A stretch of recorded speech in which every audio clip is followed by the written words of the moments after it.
Hello hello ये चल रहा है।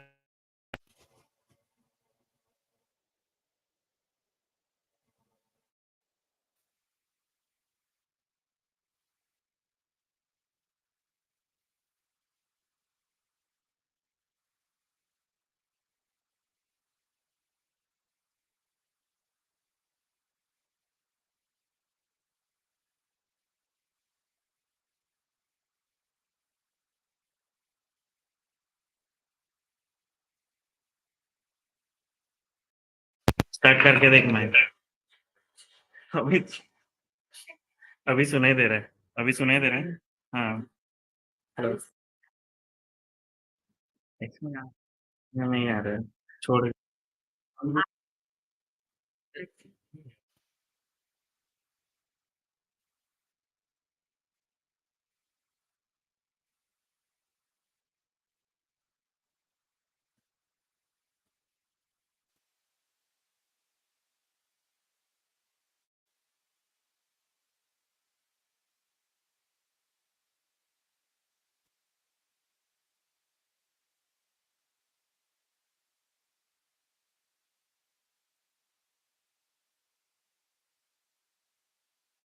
स्पीक अ लिटिल लाउडर तो करना ही है ना फिर तो ये कर रहा है भी कितना चल रहा है। हेलो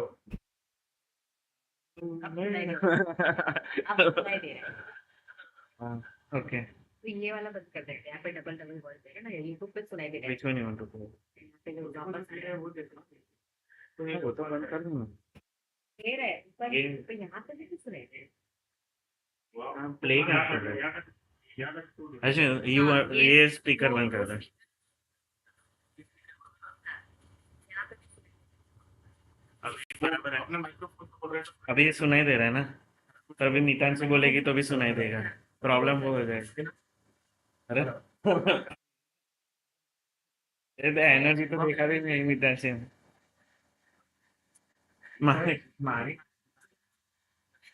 अरे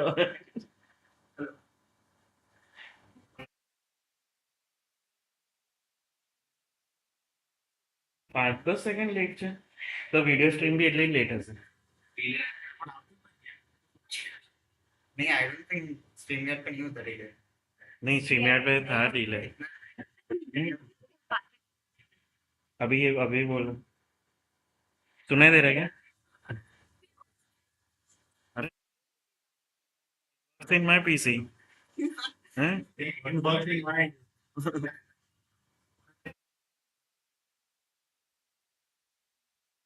यहाँ से आ रहा है that is not working over नहीं काम कर रहा है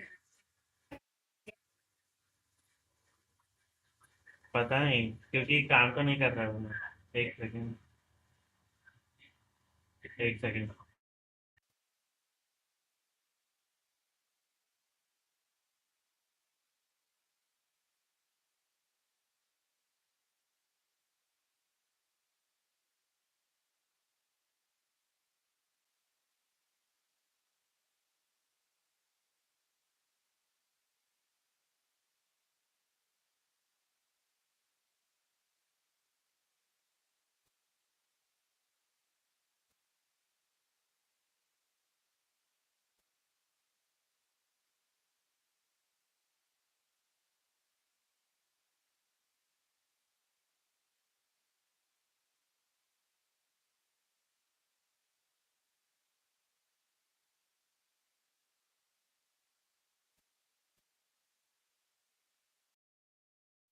let's just shift towards this now how is it audible at proper time पे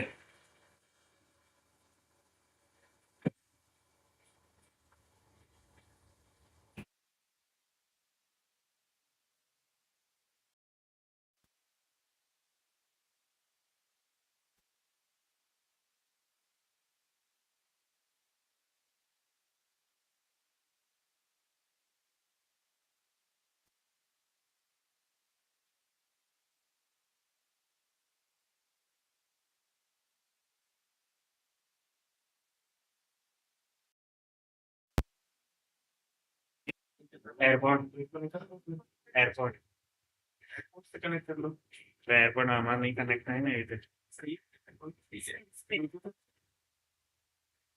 राइट।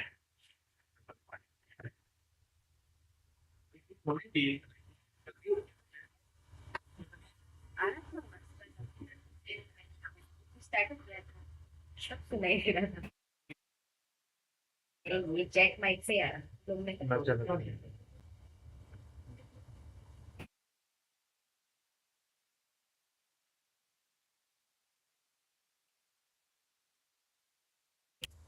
नहीं नहीं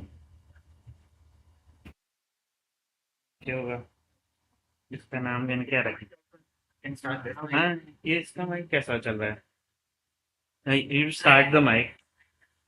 क्या है ये रहा ब्रुक सिम्फनी, पर वो बाद में करते हैं काम। एक सेकंड एक सेकंड। तूने चालू किया क्या?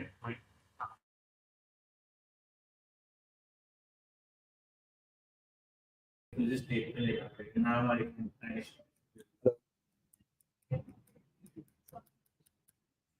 Audible?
Hello.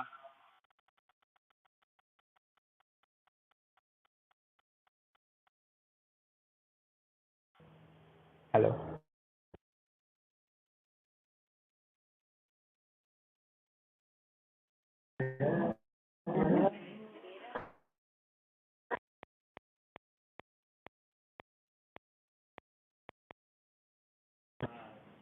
Unsolicited.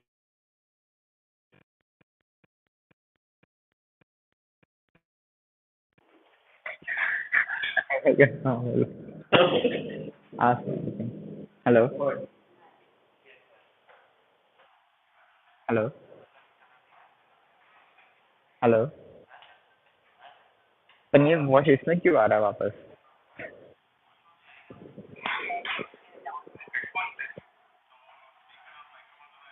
Output device वो कर सकता है क्या?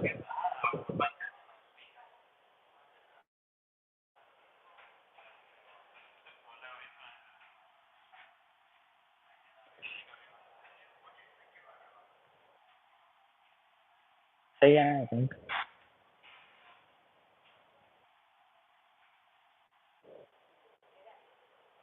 अभी मेरे को आ रहा है।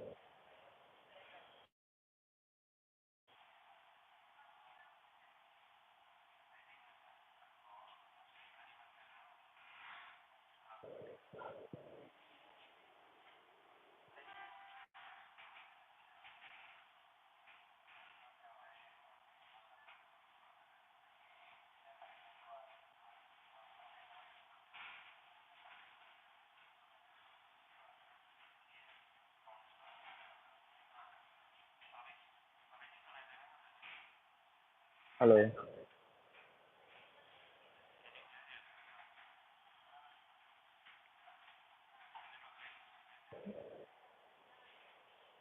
मेरा आना है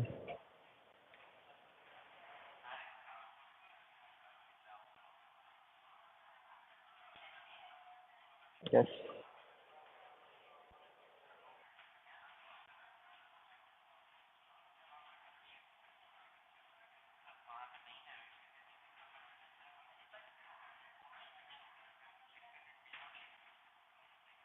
दिख रहा है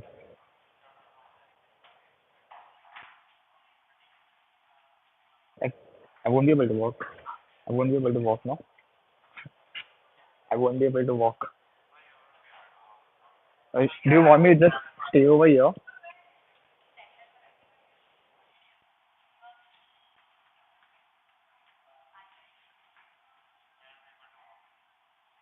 दिख रहा है ना सही है ओके फाइन ओके नहीं चलेगा I think it's fine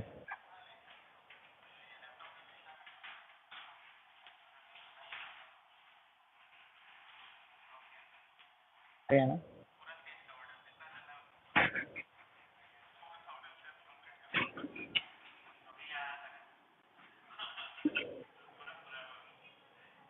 fine fine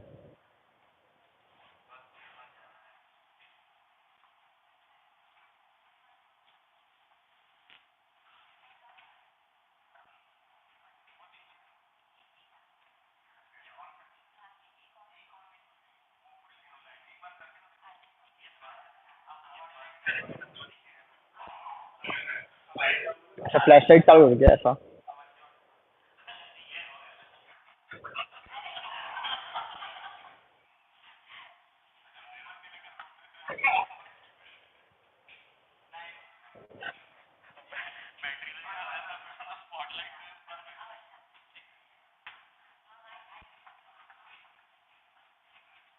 dark mode से लाइट मोड आ गया है sure sure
Is it visible now?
Give me the cue when you are ready to go. Give me the cue when you are ready to go.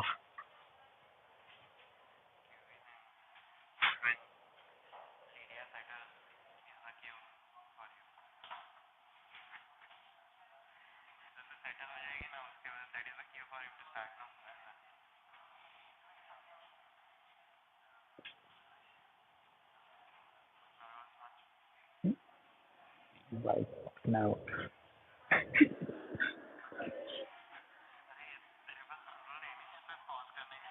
नहीं कैसे? Hello कुछ कुछ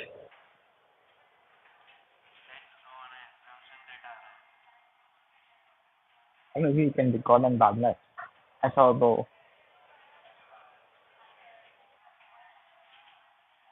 जोर से बोलो. हेलो जोर से तो बोलना ही पड़ेगा मेरे को.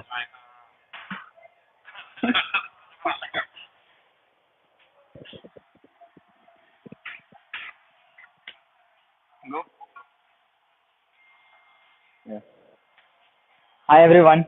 I hope I'm audible over the back. Let me know if I'm not audible.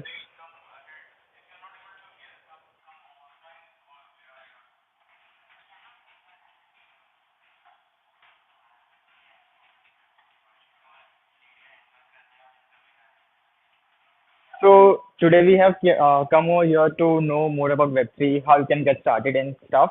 And here we won't be going over like, okay.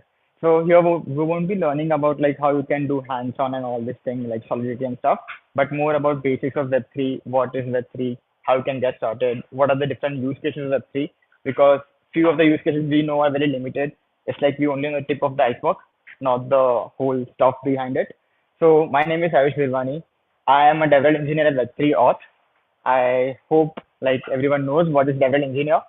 It's not the engineers like you, people like who write the code and everything, but it's mixture of like writing documentation, technical documentation, and also the working on some front client facing SDKs.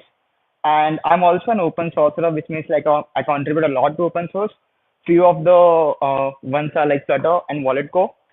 The 𝗲𝗏𝗃𝗃 is basically an SDK for the Web3 development, and 𝗗𝗏 like I don't know like if you use 𝗗𝗏 or like React Native, but yeah, if you're using 𝗗𝗏, I contribute to 𝗗𝗏 as well. And we also organize a 𝗗𝗏 Vadodara kind of meetup group, like similar to one you have over here, where we gather and like talk about 𝗗𝗏 and stuff. So if you're interested in 𝗗𝗏, you can definitely join the group as well. So things I do and work on, I procrastinate a lot. That's me. Like every time I wake up in the morning, I think like I'll complete this in the morning, I'll complete that in the morning. I go to Curados every day. I drink coffee and I yawn again. Like okay, the coffee is not helping me to kick. Like okay, like make me awake. So I'm yawning again. Then I write some docs and do the development. And my development time goes into like random stuff. Sometimes it's like TypeScript, sometimes Solidity, sometimes mobile development. So whatever the boss says, we do. So what is blockchain in Web3? Anyone wants to answer? Like what do you, the first thing that comes to your mind when you hear the term blockchain or Web3? What's that? Public ledger, yes.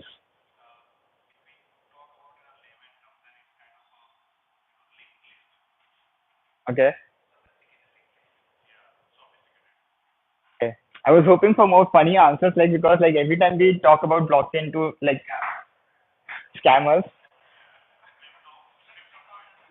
yeah, crypto coins, right? Like every time you say to anyone who is non-technical, right?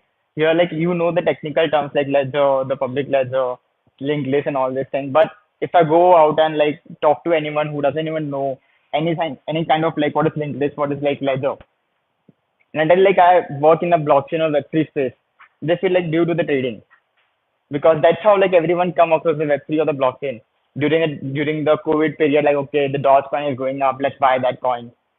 So whenever I talk about blockchain and Web3, this is the thing that comes to mind. पैसा ही पैसा होगा, which is again like scammer. So please don't, yeah, free airdrops and all this thing. You click on some link, your wallet gets drained and stuff. So this is the thing when people think about Web3 is, but it is not even the coins or anything like that. We'll go through like what is Web3 and how the different use cases are out there. But the basic fundamentals right now that people know is like trading assets. They go to 𝗗𝗃𝗃, coin DCX or something like that, and then do trading assets. But these were the things of the Web3 when it was founded back in the during the days of Bitcoin, which was decentralized, anonymous, and secure. Do you know how these terms help in the Web3? Like what why we use these terms? Decentralized, anonymous, and secure. If anyone has any little bit of idea.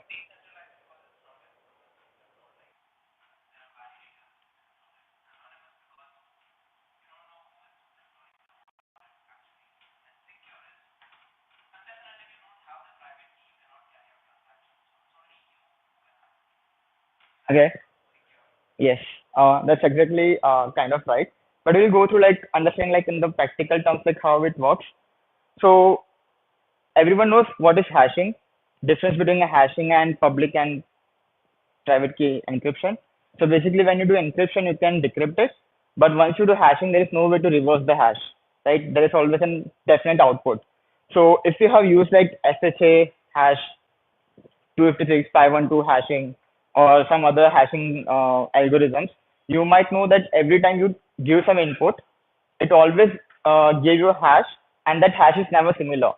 So what I mean by that is, consider this is a it uses the SHA-256 hashing algorithm, and right now there is just empty, like there's a blank space, right? That means like it's an empty character. So this is the hash for the empty character. But if I say like my hash is right now, if you see like if I just change the D to capital D, the hash again changes. So whatever you give, like every time you give any kind of input, it will always generate the hash, which is like 56 bytes.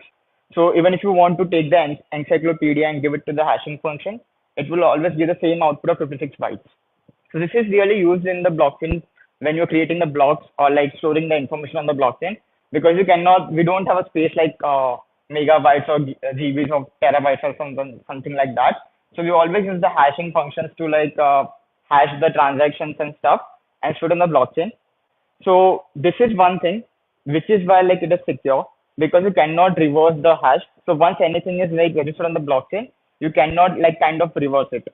And we'll also go through it like why we cannot reverse it. So the basic fundamental of blockchain is a block again. So a block contains the information like what is the number, the nonce. Every time when you create a new blockchain, there is always a genesis nonce or a genesis block, which has like you can say you can define the nonce for that. Like if I want to create my own blockchain right now, I can define the nonce to be zero or some random number that I want to generate, and that's always the first block. And consider when we say like miners are mining the block and stuff. So that's what they are doing. They are basically mining the block, getting the hash and everything, and verifying the data that is given by the user to blockchain is exactly same or not. So if I wanna store like Ayush is transferring 10 8, I'll have to mine. So again, while I'm mining it, it will generate a new hash for me, given the data that I have given in the block using the nonce and also the consideration of the block number. And this again, like if you can see, it turned green because I mined it again. But if I change some information over here, the block is now invalid because the hash is not matching with the data. Because if I do the hash of this, the hash will be different. You see, the hash changed again, right? So this is the basic fundamental, like how the block is created in the blockchain. It does take the nonce as a value. Yeah, it will be always giving you the same.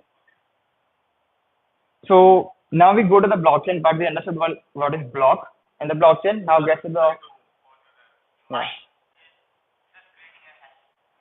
This is the layman terms we understand like how the blockchain is. But when we say like the Bitcoin mining and all those things, those are not just taking out the hash.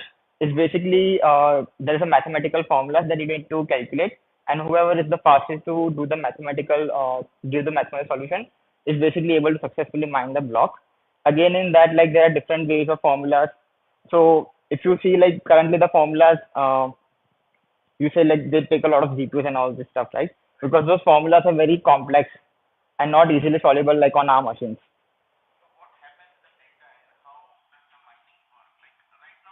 Yeah. Yes. Yes. Yes.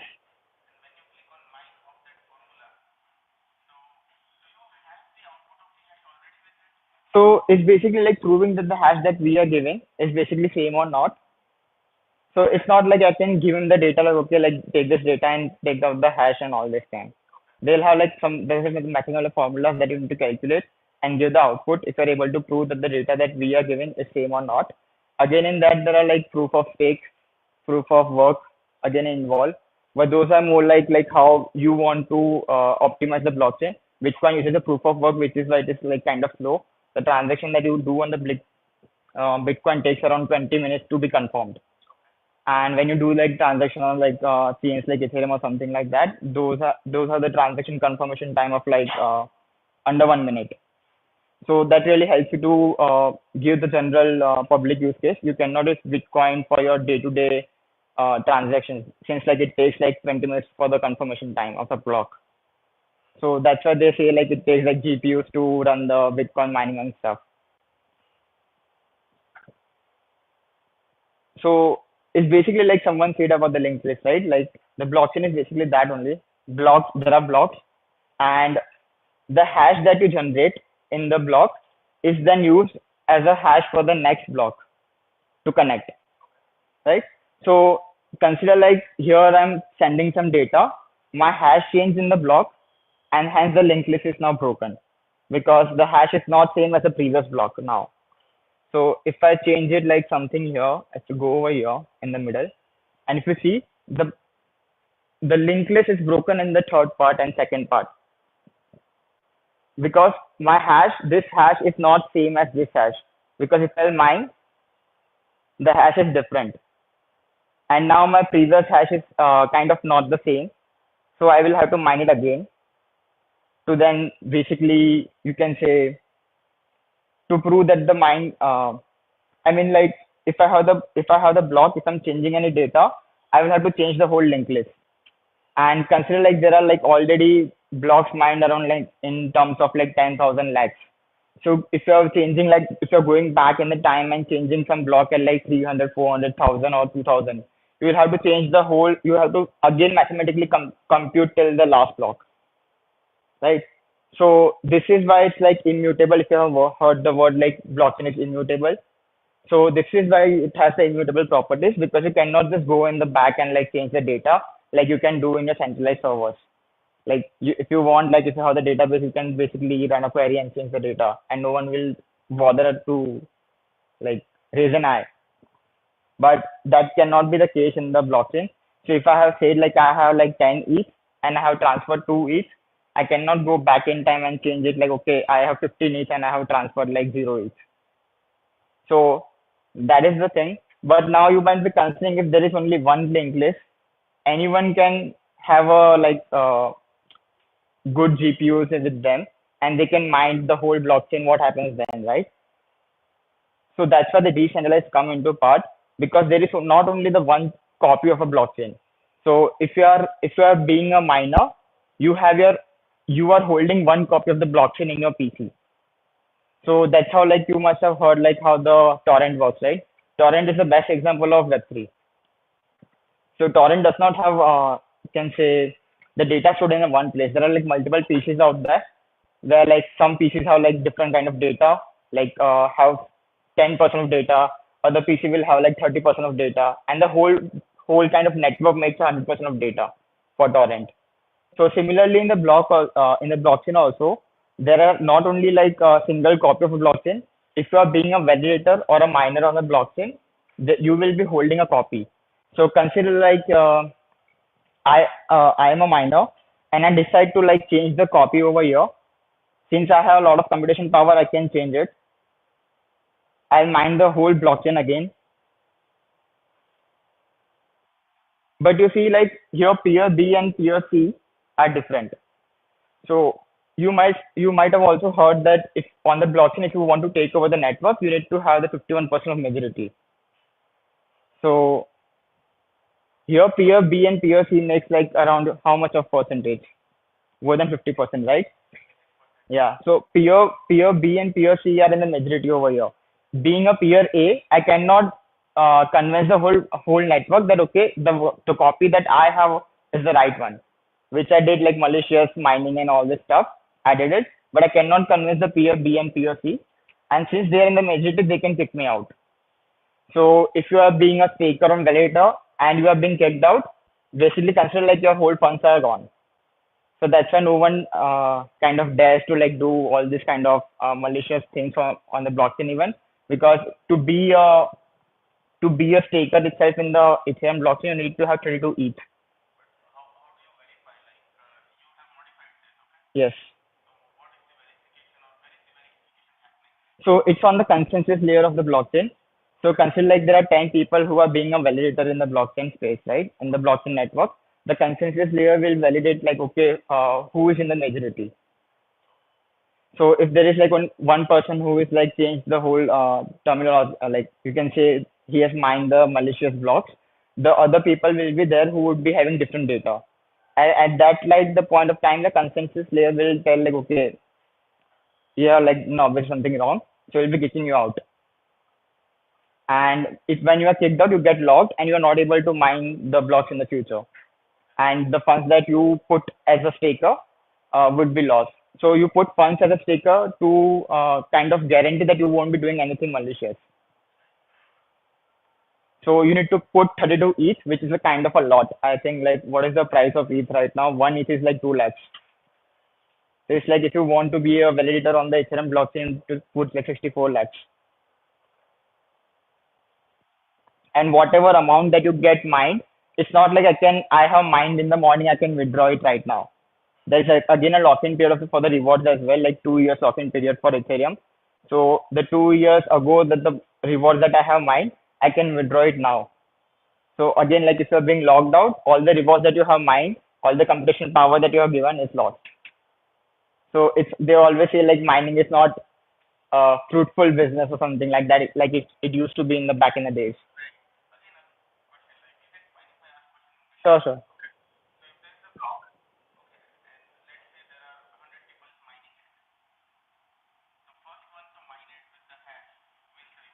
Yes, that was in the case of proof of work. So you need to be the fastest one to mine the block. But now, like if you are in the proof of stake, it's little bit different. It's not again the mathematical equation that you need to solve. There are different consensus methods that you need to solve and get the proper block. Yes. So if you are the first one, you get maximum reward. So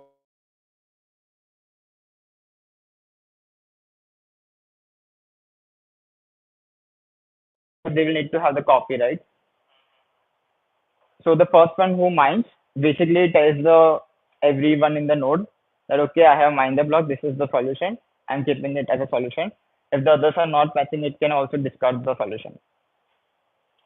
Otherwise, we won't be able to know like what is the correct solution for the block.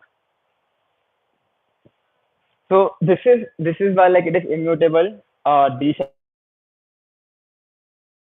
because there is not only one person being a validator and controlling the whole blockchain. And I'll tell you like how it is anonymous also. But now consider like that's the way of storing the data. But you can now also store kind of I'm not sure if it's visible or not. So you can see now I have a ledger, kind of public ledger, like where I'm saying like okay, $25 from Darcy to Bingley, Elizabeth to Jane, this amount. And again, if I change something over here, my whole blockchain is like invalidated because the hashes are different.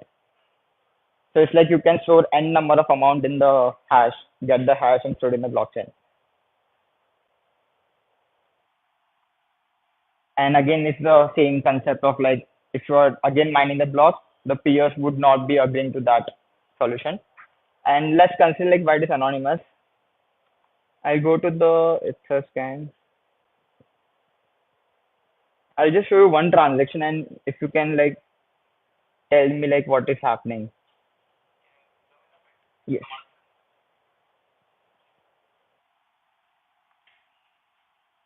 Can you figure out like whose address? Who is this? The 0x. Yes, but who is it? You cannot, right? That's why it is anonymous. Because on blockchain we don't have like UPI or something like that. There are just public addresses. This is like public key for a wallet. So no one knows like whose public key is this. So the wallets that we use as WazirX, uh, Binance, those kind of wallets are centralized wallets, and they basically held the private key of yours with them. Eventually, you do the KYC, they bind the private key with your KYC and stuff. But in the background, they do the same thing of having the public address for you, but they never expose it as that. They give you the your email ID or this link with your email ID or something like that.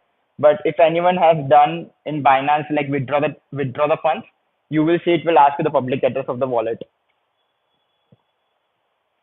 So it's anonymous because you cannot figure out like whose address is this. And even if I'm like, you might have heard like terrorists do this a lot. Terrorist people like, yeah, even in the dark web, if you go on the dark web and you're dealing with the bitcoins and stuff, because no one figure out like whose address is this unless like you're tracing it back to the decentralized wallet, from the decentralized wallet to like centralized wallet like Binance when they're withdrawing the funds to their bank accounts. So again, it's a very long process that you have to watch it carefully. So that's the work of the SBA and the police involved to always monitor this kind of things. So just a fun fact: if you want to save, if you don't want to give 30% tax to the government, use a decentralized wallet, not a centralized wallet like WazirX, and use MetaMask Trust wallet because sorry, no, they don't. On which exchange? On which exchange? Yeah, WazirX, yeah, they do with TDS also. Once you do TDS, like it will reflect in your Form 26 that you have done like digital asset trading. So you need to pay 30% tax. And the worst thing is like you have to pay 30. No, it's on the loss as well. It's on the loss as well. That's in the stock market.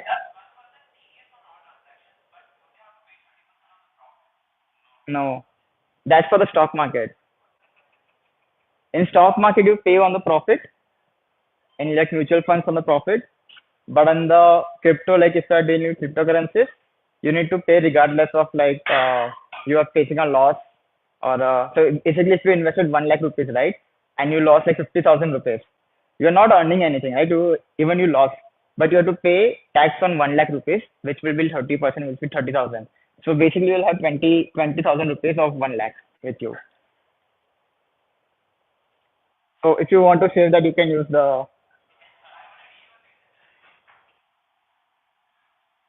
They should not go live, right?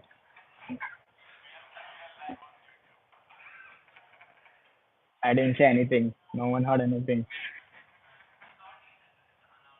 So that's how we get this property.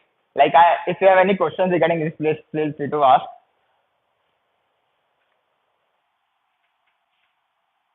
So I hope this is not the case right now when I'm.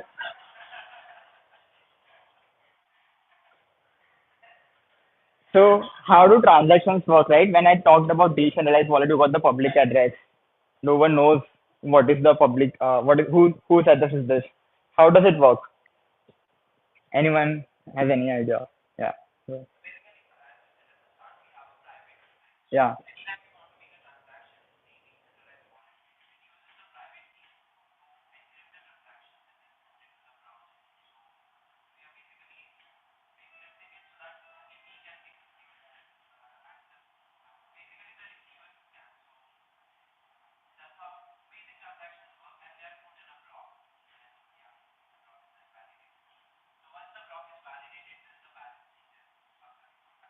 Okay. Yeah. if we can say in the abstract term, it's correct. So, does anyone know types of cryptography? Symmetric cryptography, asymmetric. What's the difference between symmetric and asymmetric?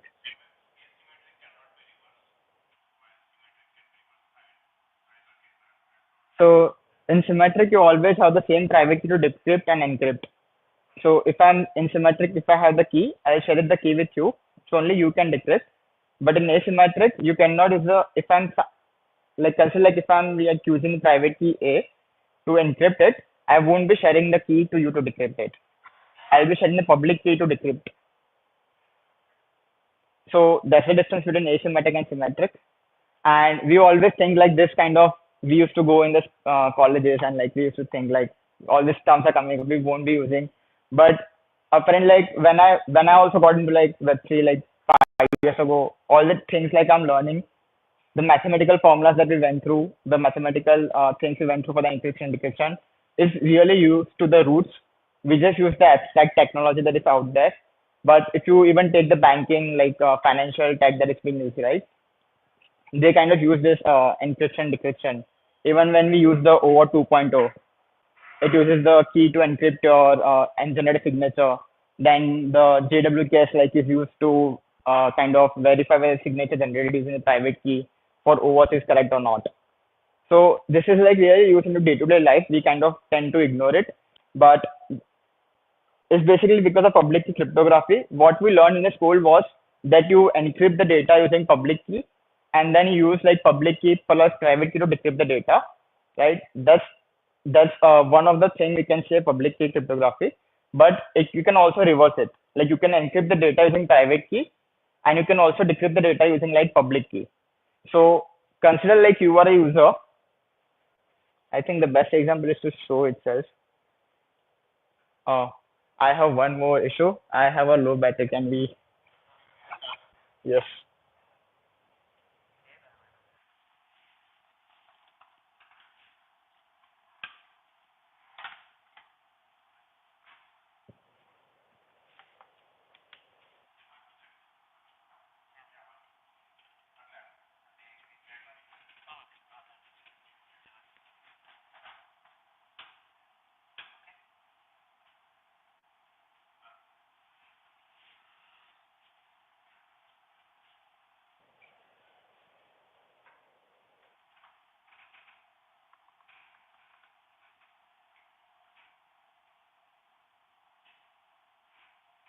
Consider like I'm doing a transaction over here. I want to just send some funds to some XYZ account. I'm transferring 0.018. If I'm continuing, if I confirm, what will this will do is it will basically use my private key for the wallet. It will kind of sign the transaction and then submit to the blockchain. On the blockchain, I'll be also like kind of publishing my public key. Like this is my public address, and the thing of the blockchain is like to decrypt the transaction using my public key. If the public key that you're getting from the transaction is same as the public key I have like publishing to the blockchain, basically it validates the transaction as that. We can go through like how it works as well. So you must have heard like I lost my Bitcoin because I forgot the 12 words mnemonic I had stored in my PC. Now I don't even remember those what are the 12 words. So private key is basically a very long kind of hack, and it is not easy to remember. Like different chain use different kind of length key. For example, Ethereum uses like 32 bytes. Solana might use like 32 bytes. There might be chains who might be using 64 bytes private key. Now imagine like 64 bytes long hacks. How would you even remember? Like 0x221AB, something like that, right? So that's why there are like 12 words. So these 12 words are used to kind of, you can say, hash it and then generate a private key based on the hash. So every time you have the 12 exact same words, you will be getting the same hash, right? And you will be able to generate the same private key. So let's just say like when we do the generate, it generated these 12 words, right? For me, second, debate, normal, zero, humor, submit, which does not have any meaning, but there are these 12 words. And these 12 words are not like from the English dictionary. Like It is from English dictionary, but not like I'm taking from the English dictionary. They're like 2048 words defined for this BIP32, BIP32 and BIP39 spec, which you can go and see on the GitHub. And basically from this 2048 words, this random words are selected to form the a 12 words mnemonic. And then this 12 words mnemonic is basically hashed, which you can get the this seed is generated using the hash one. And based on this, like you get the private keys. So you can see over here, I got the private key. I can change the coin as well. Let's just change from Bitcoin to. So as I said, like every blockchain like uses a different kind of curve and like kind of key length and all this thing. So if you can see, Bitcoin has KYC and this. I think this is the base 58. So if you go to the and change the coin from here to Ethereum, let's just change to Ethereum.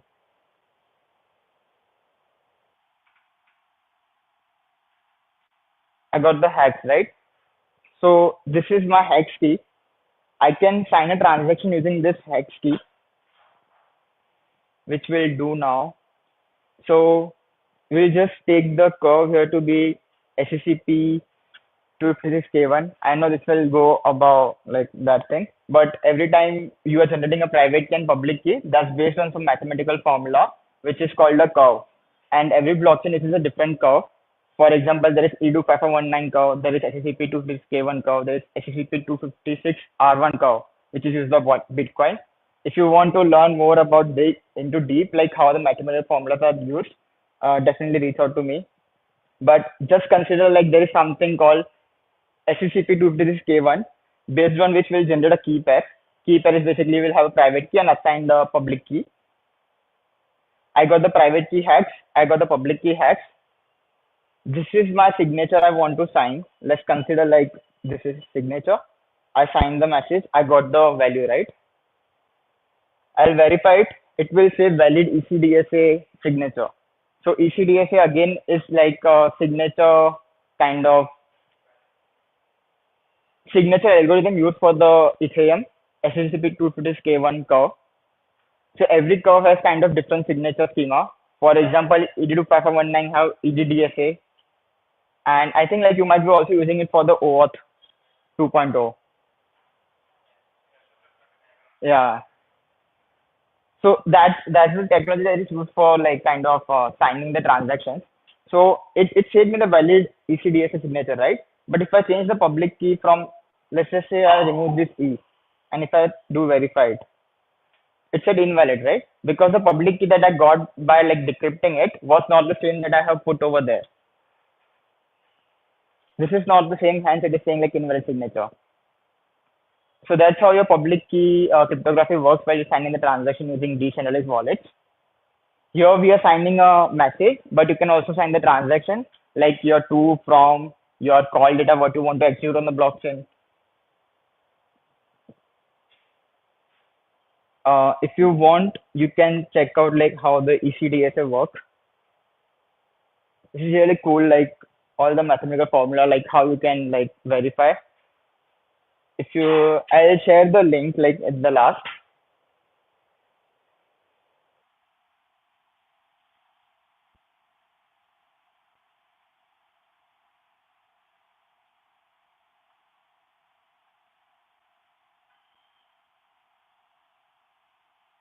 I hope it's fine. It's not getting like too much into like.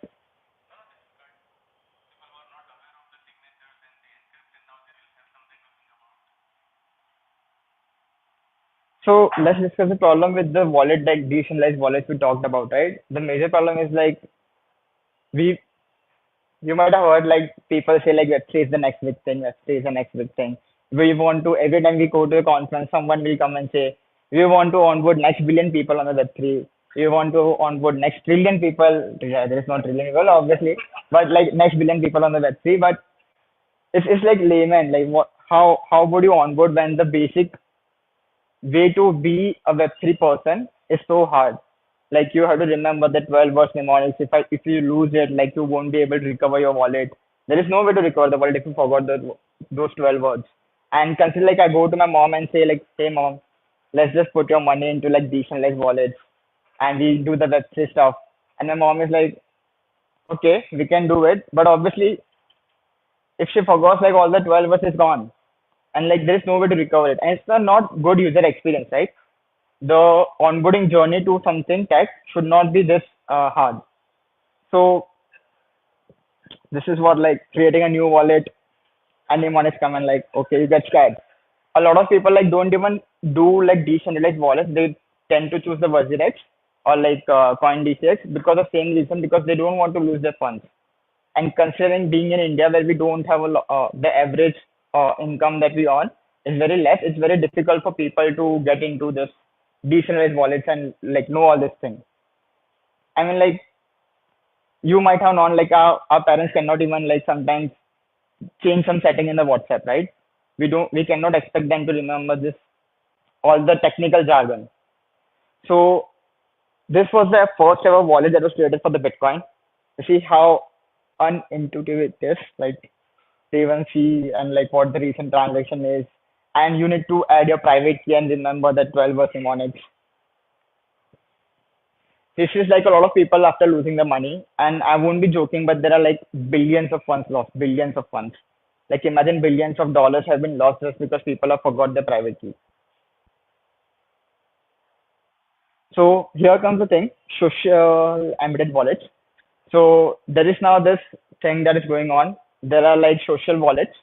What I mean by social wallet is I'll show the demo.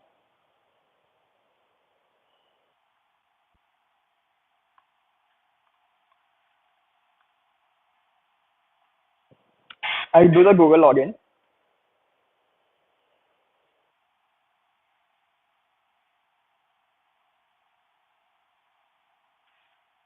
I got the wallet, and this is decentralized wallet.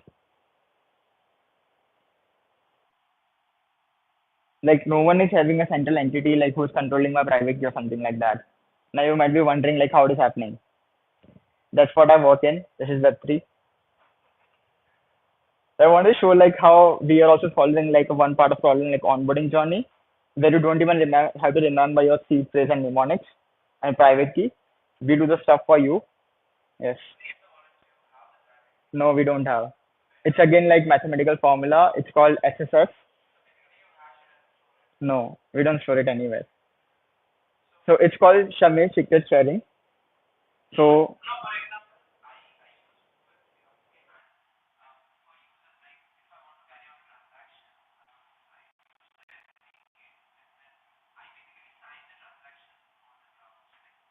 yes, no, it's not coming from us. So consider like how have you drawn a line on a point xy plane, right? If you want to draw a line on an xy plane, you always need 2 points, right? You cannot draw a line with a single point. It's just a dot. If I do the single point, if I want to draw, I'll have 2 points and I'll draw a line.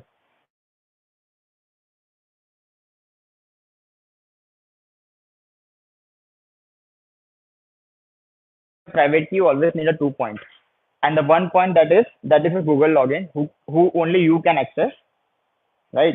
And the other point is your device. So unless you are able to log in with a Google, you won't be able to get that share. And since you don't have your device, you won't be able to get device share, and you won't be able to reconstruct the private key. And you might be thinking like, okay, if I use some other device, I will be getting my other device. So that's why you also have like add MFA option. Like if you want to enable the MFA, use the phone as a recovery to get the other share. So consider like you have like 2 points, you draw a line, and then you are adding multiple points in between those 2 points. So you can use any of the point to draw the same line.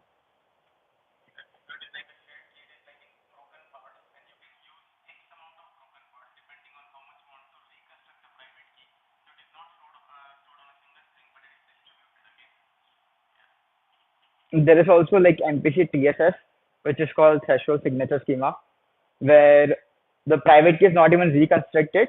You basically say that, hey, share A, please sign this transaction.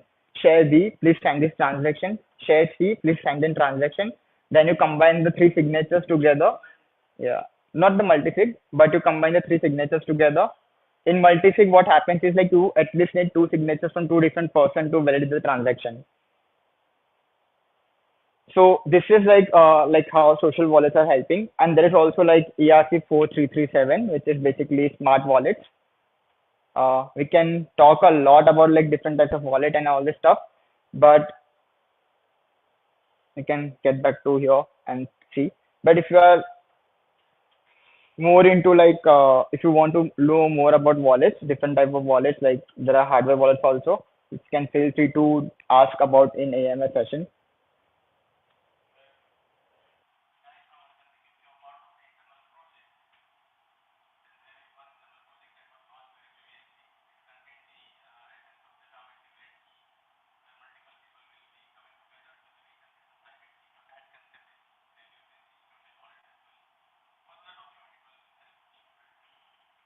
Sorry, who is it?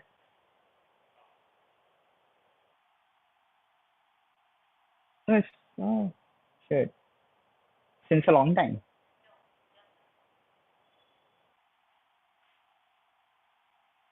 So we already saw like how it solves the problem like of onboarding the people. So you might be thinking like why you should care about all this thing, right? Why you should get into Web3, why you should want to learn in Web3. So I just want to show you one site. This is the site of government, blockchain.gov.in. You can go and check it out. There are like currently these five blockchain products that are out there. It's mostly based in Karnataka, where all these things are happening. Obviously, you can expect like Hyderabad and Bangalore. But basically, these are the documents that are already stored on the blockchain. So consider like your land records and stuff, right? You can store it in the blockchain, you can hash it and store it. And since you cannot, can say like if you change anything in the your document or like say like this document has this kind of thing, this kind of will or something, it won't be getting the same hash. So that's how also can validate the documentation that no one is able to do forgery or like something like that. And you can go and check it out. This is really cool, like how government is using. We have not even come across this. And there is also you might be getting notific emails from the bank for that coin, yeah, rupee, right? So that's also basically kind of using the blockchain. And there are also jobs available out there. If I should not say this, but if anyone wants to go to the, you can go on the LinkedIn and check it out. Like the NIC page, who is like has posted the jobs for the blockchain opening. So we learned about learned about this thing, right? That blockchain. Whenever we talk about blockchain, people think about coins, but that's not why the blockchain was came into the picture, right? There were like different use cases we wanted to do, and this are the applications that you can do, which is like decentralized apps or DeFi applications. Does anyone know about DeFi? What is DeFi? Yes. So, what is centralized finance?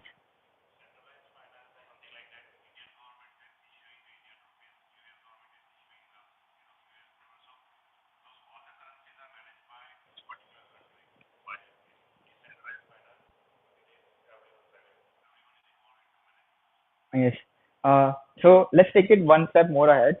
When you want to do centralized finance, like there comes everything, like you taking the loan, you having the mutual funds, you having the FDs in the bank, and all if you can see like those are managed or run by the kind of government banks or like private sector banks.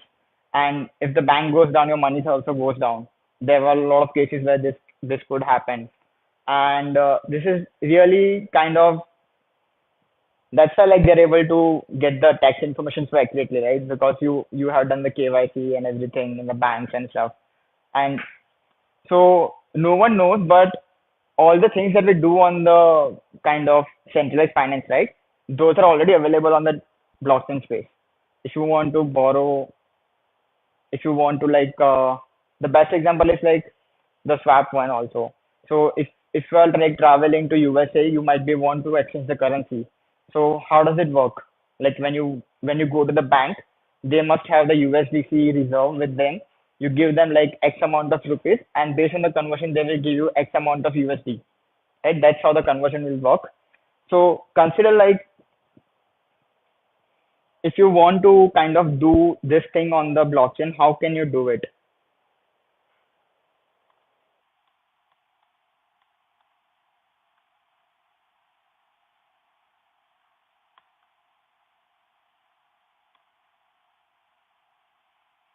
So we talked about like on the virtualized, like you can convert your coin from one coin to another coin, like USDT to ETH or something like that. But if I want to do on decentralized finance, how can I do it? I do have the option over here. You can see I have some X amount of ETH. I select the token. I got this amount of USDC back. If I get started, review, and I sign the transaction, it will basically swap my this amount of ETH to USDC. I will have like this conversion happen, and this amount of USDC will be transferred to my wallet. But how does this happen? Like there is no central entity. Anyone like how does this happen on the blockchain? Since there is no central entity,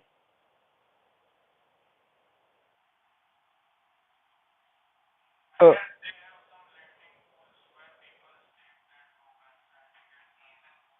yes, so that's where the smart contracts come to the picture. And now you might be thinking, since how do you manage the conversion, right? To give X amount of USDC, you should have some kind of reserver with you, right? Which can do this transfer. So there where comes the blockchain into picture, again decentralized. So consider like you have ETH, someone else has USDC. There is a pool of USDC and ETH. You put X amount of ETH in the pool. Someone else puts X amount of USDC in pool, or you can also put both the tokens in the pool, right? But what is the benefit of you putting your amount in the pool? So every time someone does a swapping of that thing, right? If I have done confirm, it would have like deducted X amount of fees, and that fees will be distributed to the pool. So you,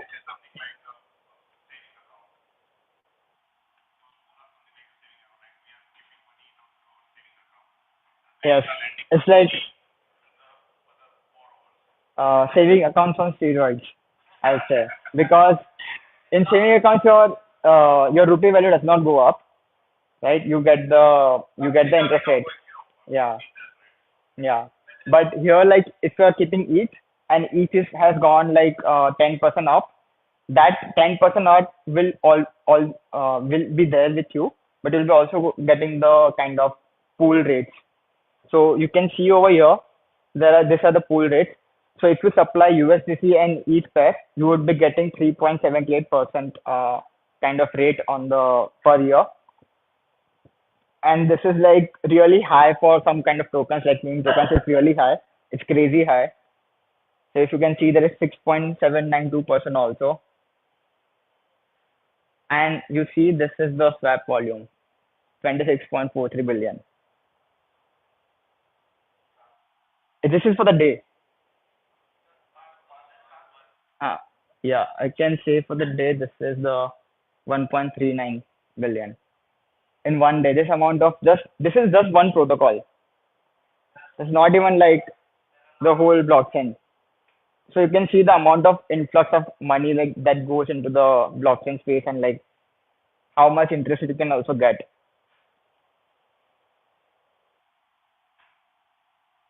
So now we learned about this, like how it works. This is done using smart contracts. You might have heard about Solidity, smart contracts. So consider smart contracts as a piece of code that is deployed on the blockchain, which are executed on certain kind of instructions that you pass. So if I pass the instruction that I want to swap my ETH to USDC, it will execute that on the blockchain. Because by default, blockchain does not have this kind of properties where you say like I want to do this or I want to do that, so give me the output. So that's where the smart contracts come into picture. And since smart contracts are not kind of, you can say, controlled by a single entity or something like that, again it gives you decentralized properties. It just takes the input and gives you the output. And again, decentralization is like I would say is a myth. Nothing is ever decentralized. So to submit the transaction on the blockchain, you need to use the RPCs, and this RPC again are centralized. So I might be running a company who can take the transaction from Hardeep and put it on the blockchain, but I can decide to do a sandwich attack where I don't even put his transaction on the blockchain and put some other random stuff like other transaction on the blockchain and kind of stop Hardeep from doing any kind of transaction. So consider like you are doing a swap of a billion each. That's really not good because right every second like the price is volatile, it can change. So that sometimes like this are also the cases, and that's why you can never say the Web3 is kind of decentralized. You can say trustless, but not decentralized into complete sense because we are yet to go to that phase like of complete decentralization. And you this might be funny to hear, huh? That's funny because companies the validators on the blockchain, right? You if I don't know, last year there was a hack going on the Binance chain, right? So they stopped the whole blockchain, like mining the nodes. No, but no, the blockchain. So Binance also the chain called Binance Smart Chain. So they basically stopped the chain itself from mining any new because all the validators that are out there, they had the majority of validators, 51%. And if you are so there are like different ecosystem in the blockchain also. There is Cosmos ecosystem, and to be a validator in the Cosmos ecosystem, you need to be approved by the team. So you cannot say like it's decentralized. I mean, like it can say it's trustless but not decentralized. The company can always ledger XRP ledger, the chain, right? Uh,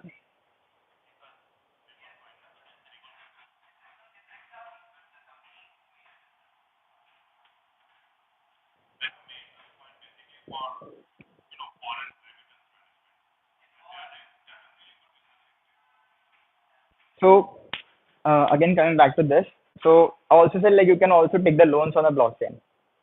So when you're taking a loan in the centralized finance, what happens? Like you go to the bank, you keep something as a security, right?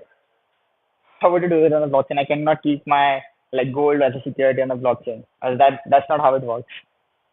So what happens over there is, uh, consider you want USDC.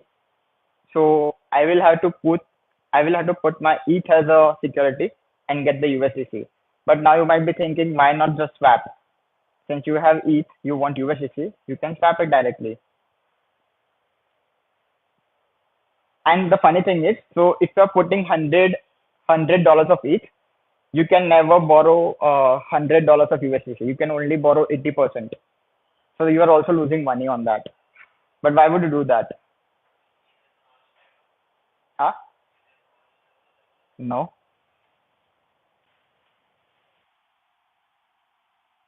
So consider like you put your 100 ETH, $100 of ETH on the as a can say security. You got the 80 USDC. Now you can go to the swap. You can convert those 80 USDC again to ETH. Again, keep that $80 ETH in the as a security. Get like 80% of the 80 ETH, and you can play around it. Now consider like each price goes up. You will have how much amount of ETH? You only have $100 of ETH, right? But if you keep on doing it, you will have more than $200 of ETH. Not infinite money pledge. Like there's only 80%, right? So it will, yeah, you can do it on our way. You can do it on our way. Yeah,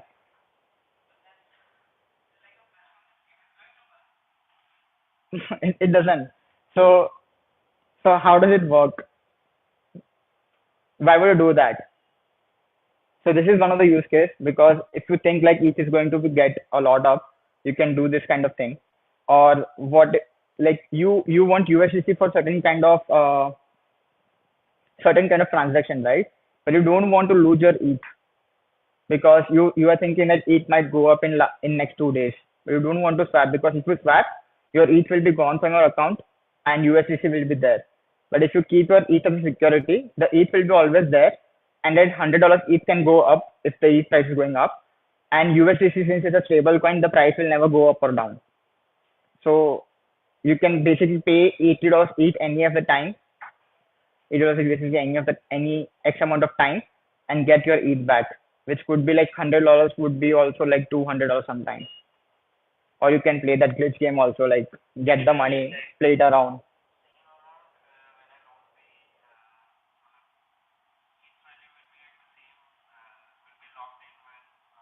So it's not on the price, it's on the amount of token. So it is like 0.1 ETH I'm locking it. So just as an example, like if 0.1 ETH right now is like $100, the 0. If the ETH price is going up, the 0.1 ETH would be more valuable in future. I would still have that. I will still have USDC as well. So that's how this thing works. And again, here are the pools. You can be a supplier or a borrower. So you can see there is a supply APY. So if you are supplying ETH to the pool, you would be getting 1.61% kind of interest rate yearly. If you are supplying USDC to the pool, you will be getting 4.48% interest rate. And if you are borrowing, you can see like the interest rate you have to give on the amount of tokens you borrow. Which is yearly, if you're borrowing like USDC, it's very less, $2 per year. It's nothing, like that amount like ETH would go a lot up. So people do all this kind of thing on the. That's why like they also say like it's a pyramid scheme also.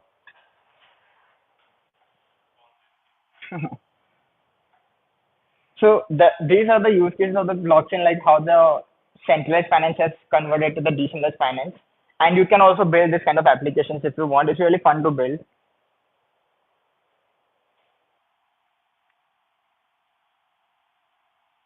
So you should care, because there is also more money. You can see pyramid scheme. So what are smart contracts? So smart contracts are the thing deployed on the chain, like a piece of code deployed on the chain that helps you to do all this kind of uh, different actions than they define in the blockchain. So if any chain wants, you can also launch a chain which can have this inbuilt feature where you don't have to deploy the smart contracts. And there are right now like more than 1,000 chains, and everything has like weird kind of stuff in them that they say like, okay, we do XYZ stuff internet like inbuilt, so don't have to use third party this, third party that for doing this. So now we come to the zero knowledge proof. This is very fun. So this is also one of the use case of the, like you can say, Web3, which is like still evolving a lot in the space. So does anyone know what is zero knowledge proof?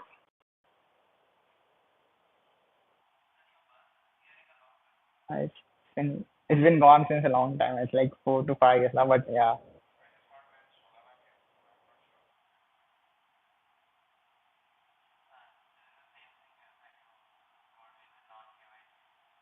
Yeah. So zero knowledge proof means like if I want to prove that I'm Ayush, I don't have to show my Aadhaar. I can prove that I'm Ayush without even showing my Aadhaar. So it's basically the other person has zero knowledge about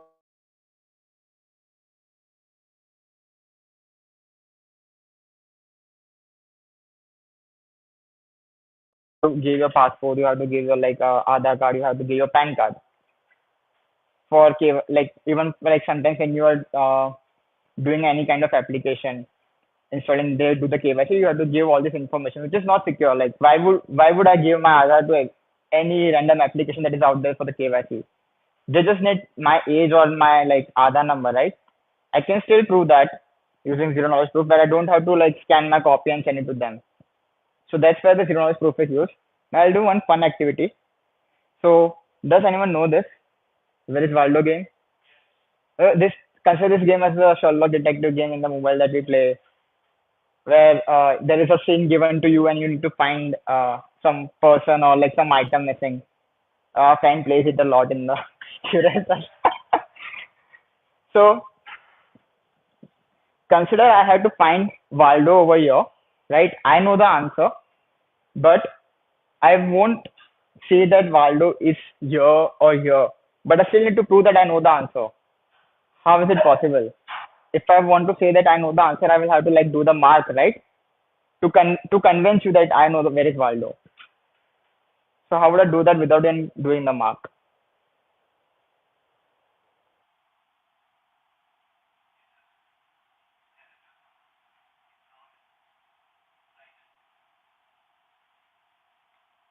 I can try to find the Waldo also. It's fine. This is the Waldo.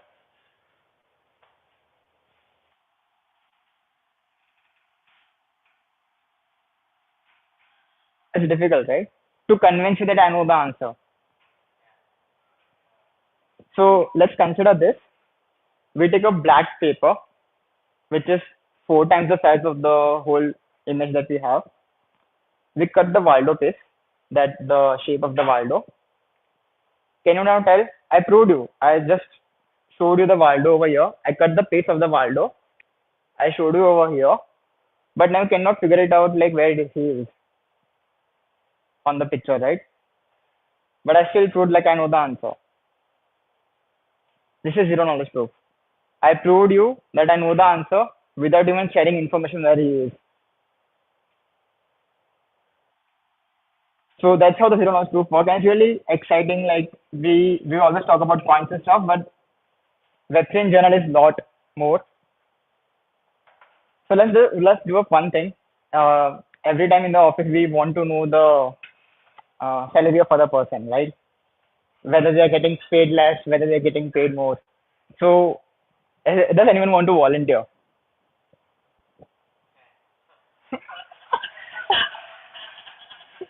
So consider Hardeep is there, I'm there, right?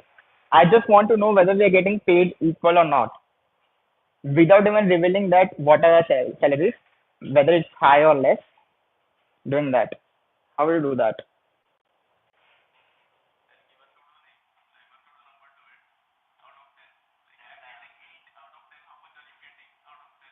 But that pseudo number, you have to define the value for the pseudo number, right? So again, it's that's again you are saying the you are revealing the information. So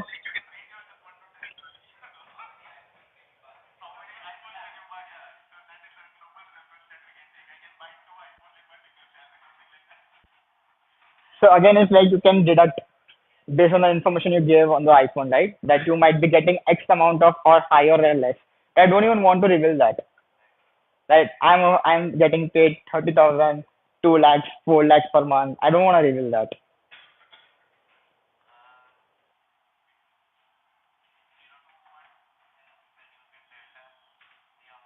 We don't want to go mathematics. We just want a normal solution that anyone can do. No max involved, nothing. Just a basic, like yeah, just a basic. We don't want to do any coding or anything. It's just fun to like how zero knowledge proof works.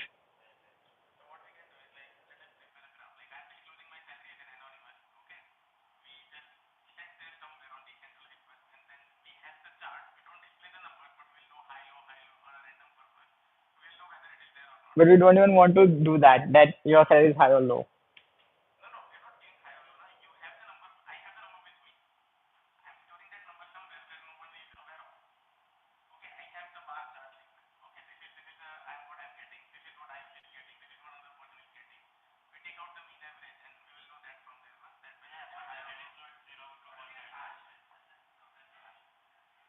No, we don't want to do that.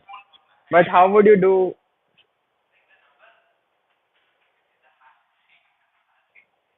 mm, But we don't want to do that, right? So I can say, right?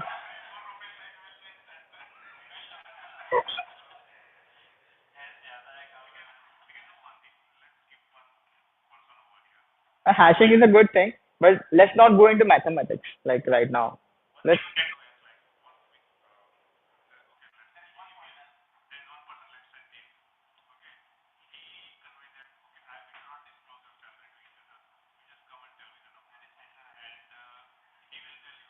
but I don't want to reveal the information third party as well. It just consider like me and Hardeep are there. We want to mutually do this without any third party involved. That's the purpose of decentralized, right? They don't want, huh?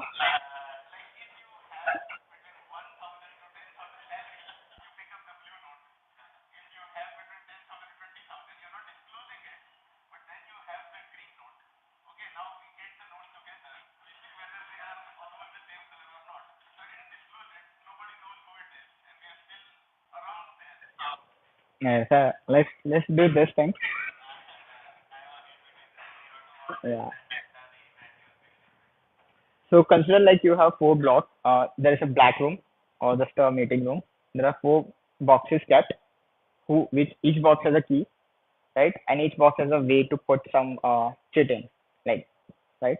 And the box is labeled as 1 lakh per month, 2 lakh per month, 3 lakh per month, 4 lakh per month. Yeah, that's like I'll come back to that also. So we already have taken the Nayab. He again is a friend from the Gridus. So consider it's not me, it's Nayab. So Nayab goes in the room.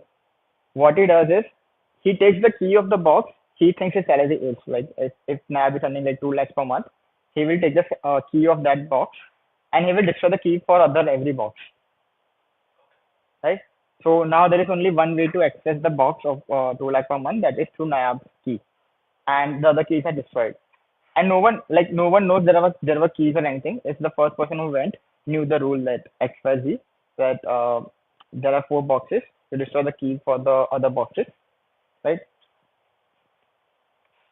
Now there goes the Hardeep in the room again. Hardeep puts the yes note in the box he thinks his salary is. It's 3 lakh per month. In the other boxes he gets us no, right? Now Nayab can go in the room again once the Hardeep has put the check. Nayab can take the key of the 2 lakh per month and open it, and he will find the cheat is no. That means the salaries are not same, but they not even disclose what the salaries were to each other. Like they don't even know the range now, that their salaries were less than 2 lakhs, more than 2 lakhs, 4 lakhs, or 3 lakhs. Because Nayab does not have key for the other three boxes because he already destroyed it. And Hardeep does not know whose key, in which key Nayab had, right? And Nayab will take the note out. He will see no. Hardeep will see the chip that Nayab has got is no. That means Hardeep didn't reveal his salary to the Nayab. Nayab didn't reveal his salary to the Hardeep. But they now both know that they don't have the equal salary. So that's the concept of zero knowledge proof, where you don't even reveal any information, and yet you prove that you don't have equal salary or you have the same salary. Huh?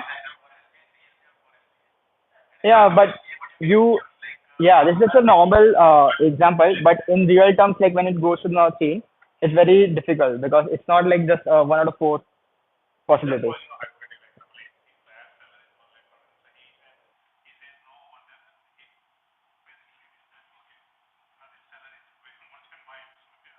No, yeah. So, so when we talk about zero knowledge proof, we assume that both the parties are like truthful. So there is one, because if they are not, you can deduce it on the blockchain.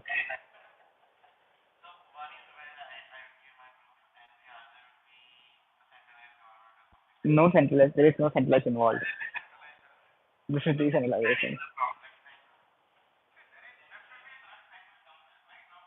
So,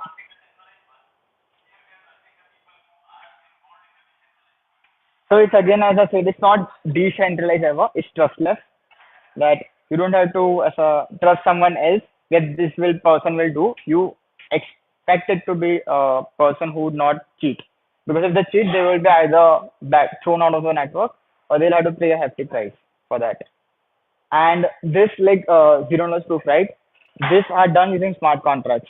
So there will be developers who will be out there who will be kind of having the logic over there, right? So it's not like some third person going into the code and like saying, okay, this is the key, this is that. It's all the code. How if you have the code, you don't have like third party involvement, and code cannot deduce by itself. Right? Code will not tell like, okay, code has the AI, like okay, this how this salary is this, how this salary is that. So in zero knowledge proof, there are like two parties involved. One is the prover function. So the proof function, what will do is it will take the private inputs, it will take the public inputs, and it will generate zero knowledge proof. Here you can say your zero knowledge proof was this one, where like Hardeep also put the stick in that. So both have like their private information put into it, the public information as well. But now this is zero knowledge proof where if I use the NIAP key, no one knows no one knows the salary of like the other person, right? But they still know that they're able to prove that they document have the same salary or they have the same salary, like whatever comes into that. So there is the verify function which takes this zero knowledge proof and the public inputs. Here your public inputs were yes, no, and it gives a true or false.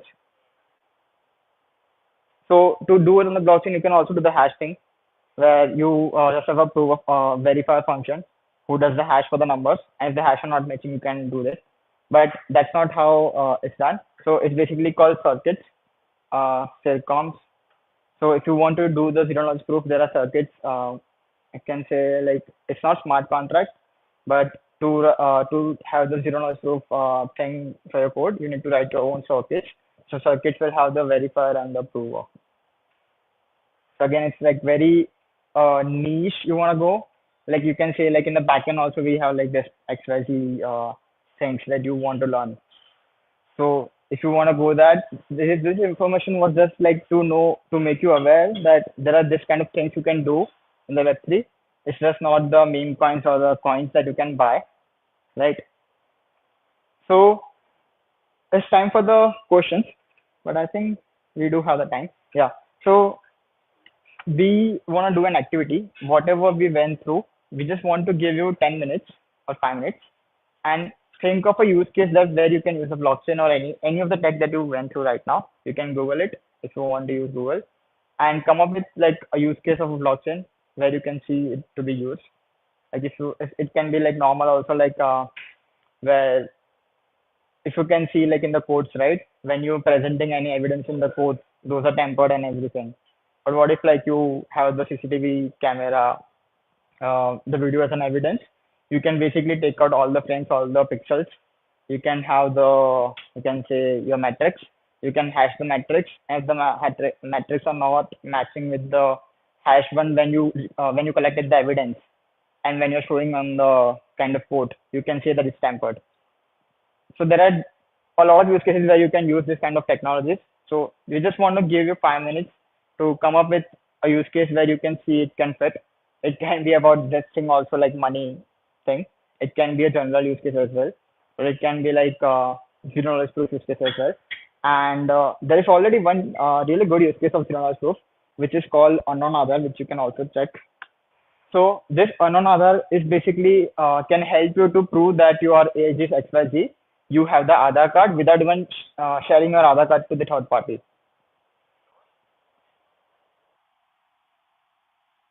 So they already have the circuits and everything with them. You can see circuits over here. It's an open source, so you can also go and check it out, like how it is written. So it's basically sitcom. That's basically the right.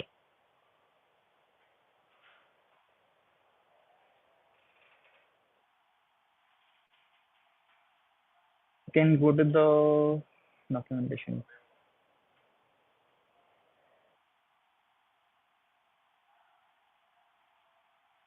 It's not that much intuitive, like more detail, but definitely the code will help you. The code has a lot of documentation. But yeah, these are the kind of you can also use like another in your project without for KYC as well. Like if you want some basic information whether the person is above 18 or not, you can do it like without even getting the Aadhaar card from them. That's really cool uses, right? Or you don't even share information yet you're able to prove. So you can check it out like how it works. Again, it's basically encryption only. There's a public key, which I didn't even know. It's there are smart contracts, the circuits and everything are also on the blockchain.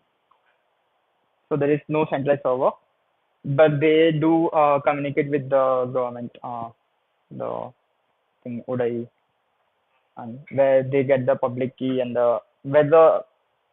So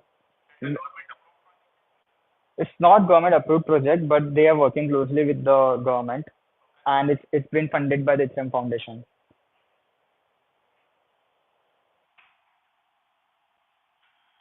So you can also see the quick setup. Like if you want to use in the front end, you can also do that. If you want to use in smart contracts, you can also do that. And a lot of fun use cases like decentralized identity, if you have heard about this term. So that's again using the CKPs in the background. So once I have my DID, it means like if I want to prove like I'm about 24, or if I'm about like certain age limit, if I want to prove I live in Vadodara without even showing my address, whole address, I can do all these things.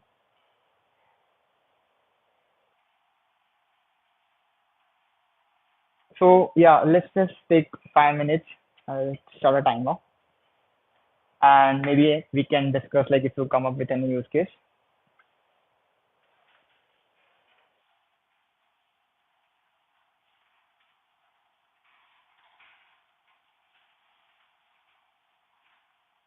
The time has started. You can also like use Google, take help of Google or AI.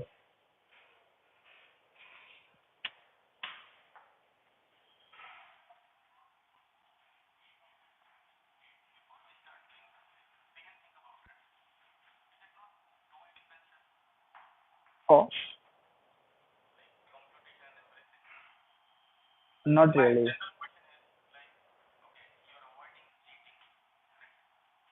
You are avoiding? Yeah.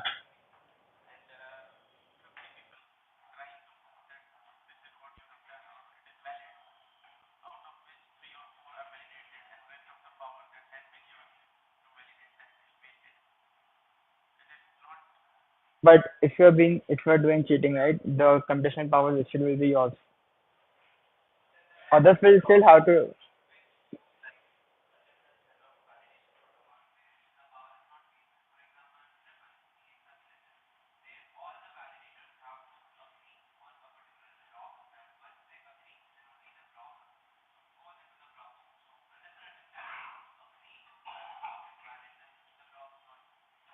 So that is like proof of stake, not the proof of work. So mining is really involved in the proof of work. So in proof of stake, you like there is always a consensus layer. You do get rewards as a yeah, but on proof of stake you do get the rewards.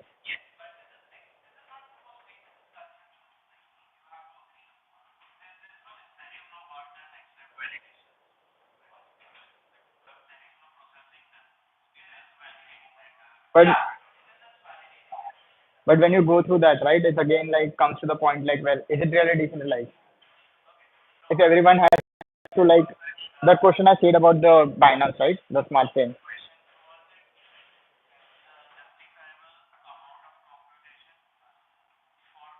So in proof of yeah, so in proof of work the computation is really less. Like in proof of stake, the computation is very less. It's not like you like the one we got on the Bitcoin. As I said, the confirmation time is like in seconds. So it's not even like you take a lot of computational time. But again, like it's like everyone has to do that for the sake of having a copy, right? Yeah, but it's again on the how you have the consensus layer.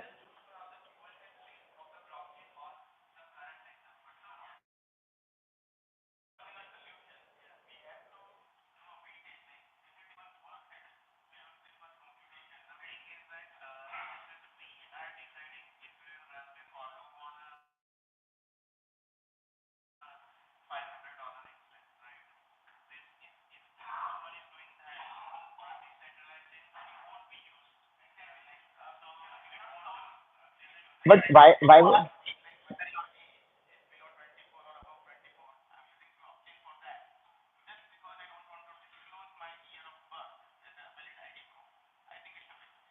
you don't need to go through that, right? You don't have to go through.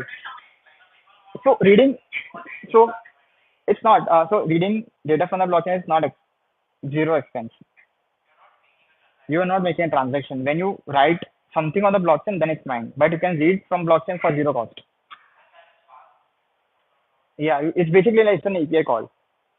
You do in the DB in the API call, you get the data back. If you're reading from the blockchain, is that. If you're writing something like if I'm generating a proof, ZKB proof, and I'm pushing it on the blockchain to be read in the future, it's one-time cost I have to pay, which is like cents.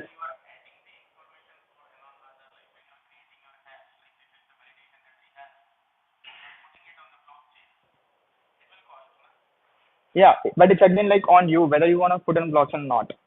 Because GKP is not limited to blockchain. It's limited. It's like it's a general kind of use case where it's now heavily being used in the blockchain as well. But if you don't want to push on the blockchain, there is also like front-end SDKs and all which you can use. But if you want to push it on the blockchain, you can do that as well. If you want to put it in a centralized server, you can do that. But that's not again like that defeats the purpose of since it's a centralized server, right? It defeats the purpose. So that's why they kind of tend to keep it on the okay. And for writing now, there are things like which not even take 1 cent for writing anything on the blockchain.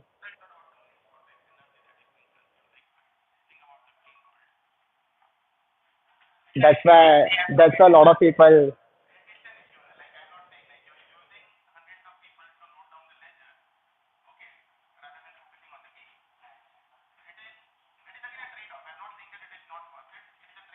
Yeah.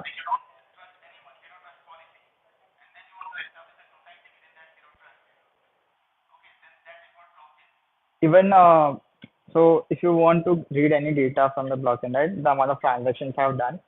So there is a concept of called indexers. So what indexers have to do is basically index everything from the Genesis block to the current block.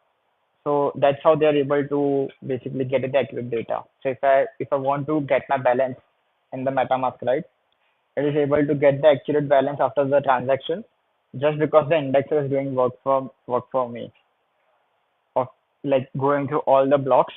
So when you start the indexer, you have to go through all the blocks to the latest block. But once you have done that, right, you will always have the previous states with you. So you just need to listen to the new blocks that are getting mined. But if you want to start your own indexer, you can do that as well, where you have to go from the Genesis block to the last block or current block mine. So this is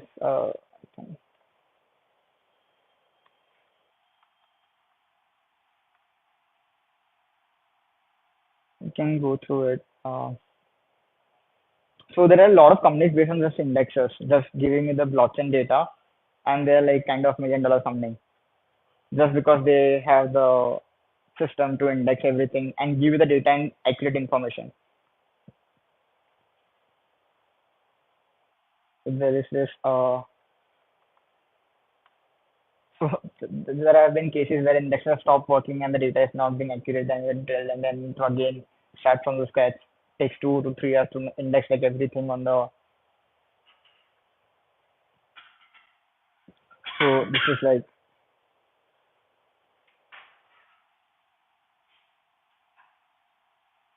so they index and then this data can be used for the exchanges like you got in the Uniswap, right? You got in your wallet MetaMask like how much amount of tokens you have, the transactions you have done. So this all are possible due to indexer.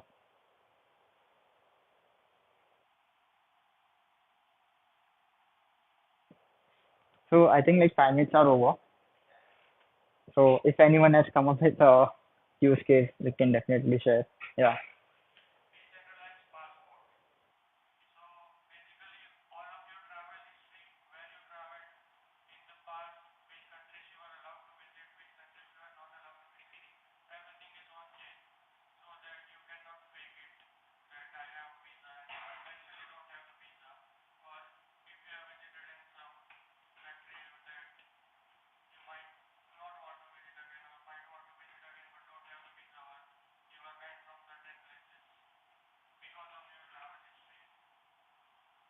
Yeah, I think like there were like people like who were working on it. I think you can search it like that. It's been worked since like 2019. I don't think it takes a lot of time for government even to like adopt this kind of things. It is not just if India governments adopt this, then it will happen. It's had to like adopted by the worldwide all the governments.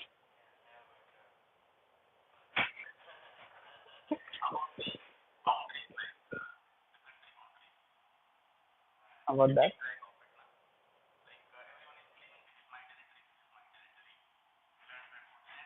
Yeah. But the thing is like the blockchain didn't exist at that time, so you cannot record in the yeah. Right now we can do it.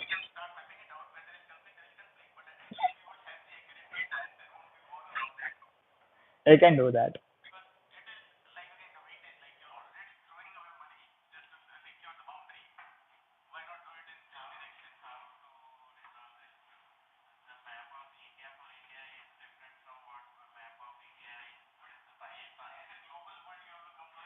I don't trust.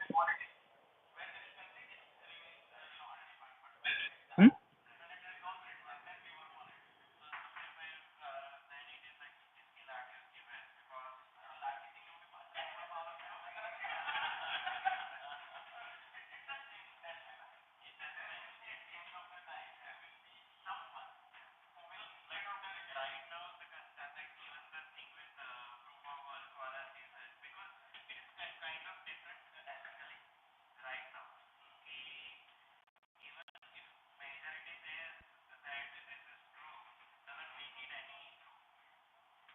No, it's 51% more than 51% say. So it's not about wrong or yeah. No, but if 15% are saying if 15% agreeing that the wrong data is right, it's right. That's how the consensus works, right? Like you cannot then it's no for them it's not right or whether the data is right or wrong.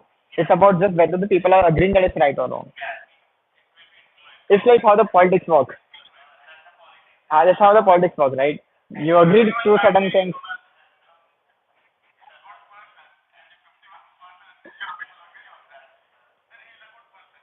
Yeah,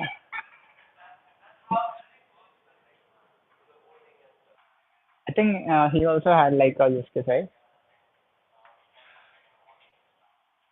Yeah, there is an example of using Anonada for voting.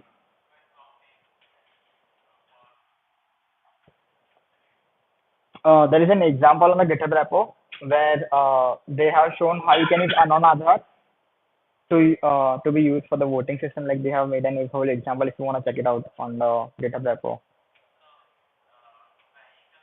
For again, like for that, the main constraint comes to the point like, does anyone know how to use a decentralized wallet? You can go and I can like scan and I can sign the transaction that I have given the vote.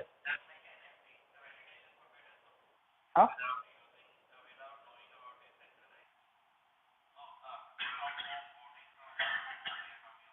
Yeah, not even voting from. If you wanna go to the site, how would you say that you have voted for XYZ? You will have to do kind of some.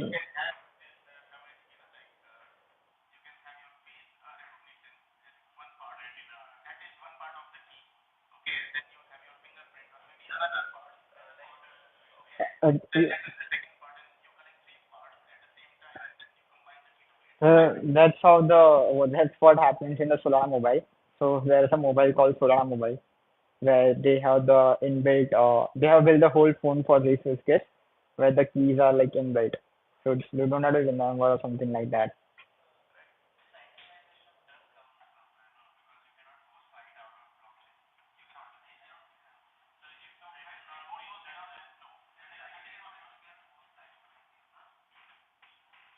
Storage. Yeah. So it's basically like how the torrent works, right? Like for the storage, like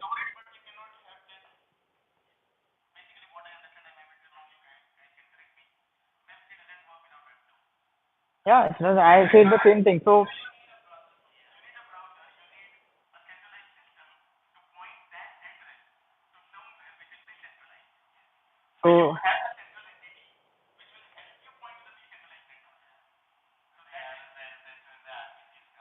this was the RPC communicator. That's what I said. It's never Web3 is never decentralized.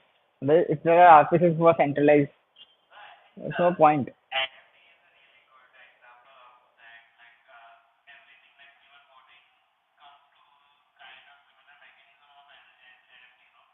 No, NFT is just a coin with an image on a face.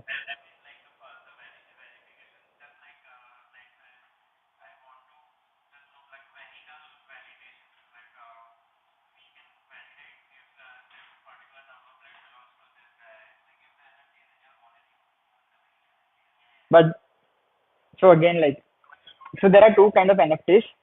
There is a soul-bound NFT, where once you have the NFT, it can never be transferred out of your wallet, which again restricts from you to selling your vehicle and like transferring the NFT to some other person. And there is the NFT which is like transferable NFT, right? Now, which you can transfer once you have sold the vehicle, but if your wallets get hacked, then anyone can transfer it.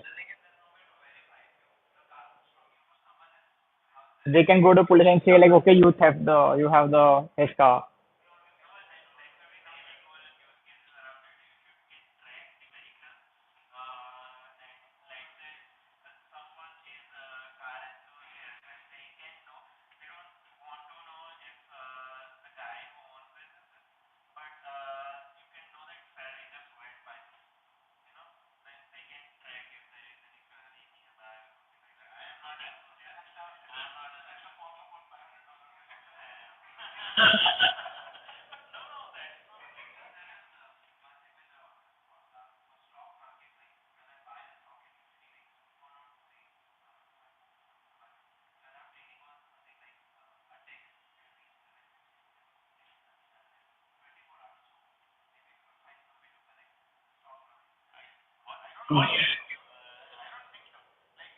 You are in the wrong stock market.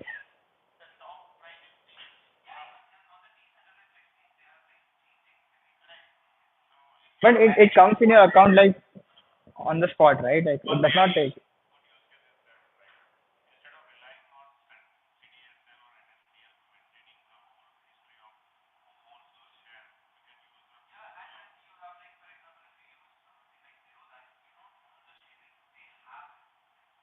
No,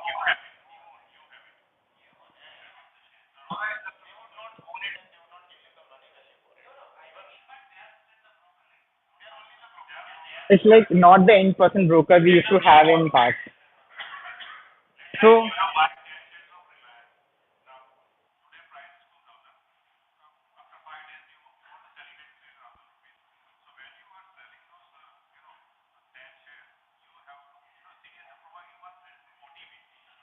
the pin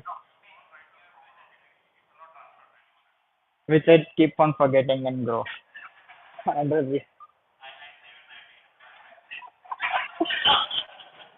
so they take the KYC to create a Demat account for you. So it's your Demat account. So if you want to even move your Demat account to somewhere else, you can do that.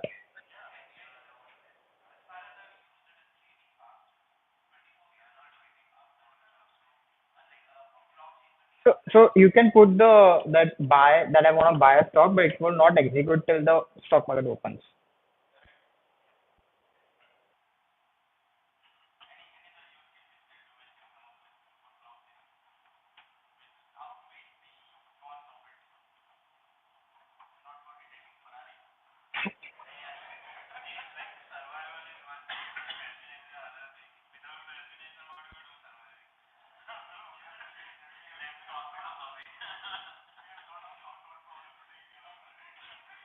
So I would like to conclude that when we talk about Web3, it's not yet ready for people to be onboarded on the Web3, like million or billion people. I would say like it's very less amount of people. The amount of transaction value that we see, that's also controlled by a very small kind of group. It's not like there are like millions of people like using every day.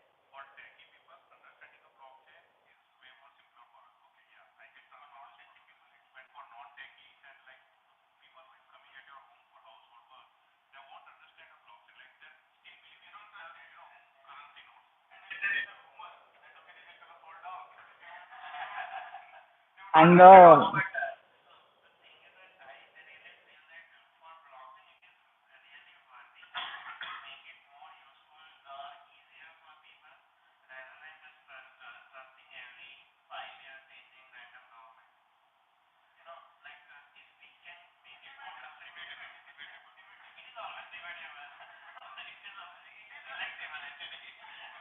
So we say the same thing. So we cannot onboard. So we kind of say like it will take at least 10-15 years just to make the tag so easy that anyone can onboard, because this is not even the I can go around and talk like about the problems that are there right now in the ecosystem, Web3 ecosystem, like for like one day. Like there are so many problems I can talk about from in the DEX itself. So there are like more than 1,000 chains right now, right? 1,000 chains. They deployed this extra chains to make the transaction speed faster. So there is concept of L1 chain, L2 chains, L3 chains. So what does L2 do is L2 will collect the data. It will transfer the L1 chain, which is Ethereum chain, right? It will so every transaction that is happening on the L2 are cheaper, are very faster. They have the finality very quick. So you can kind of do a lot of like you can have more TPS. So you can use it in like day-to-day use cases or something like that. For example, Polygon. So Polygon is not an L1 chain. It's basically a fork of EVM where they have modified it, and then they have deployed it as an L2 chain. So at the end of the day, it does like can say like give the data back to the L1, like push data back to the L1. So what happens is like since there are 1,000 chains, you have the funds on chain A, right? Like consider I have funds on Polygon chain, and there is one more chain like Optimism. So I want to do transaction on the Optimism. So obviously I will require funds on the Optimism chain also. But now since I already have a chain on the Polygon, I'll have to transfer that fund from bridge my funds from the Polygon to the can say Optimism. And since the Polygon native token is like Paul and Optimism native token is ETH, I'll have to convert my Paul to ETH, and then I'll be able to do the transaction. If you see the gap, there is so it's called chain fragmentation problem, and there's like still like how we could solve and all these things. So there are so many problems in the Web3 right now, but it's still evolving. It's very early stage, and hopefully it will be there in one point like where it's being used in daily life. Yes, so it's that 2.5. Yeah. So that's what they call a social voice as well. Like it's a combination of like your Web2 world plus Web3 world. So they kind of call it like Web 2.5.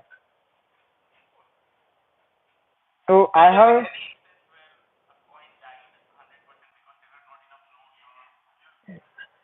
sir, no, sir.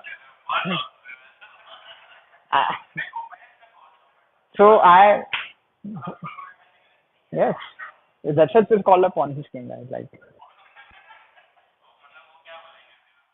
so, you might have heard about the Terra Luna. So back in the I think 2021, we were like integrating it in our wallet, and they gave me some coins for testing, and the coin price was $80. In like 3 to 4 days, it came to $0. $80 to $0 is a lot. Like imagine the amount of people have lost, and that I think founders also right now, like we and everyone is like behind him. Like okay, he's been taking refuge somewhere. There's also a documentary on that. You can check it out.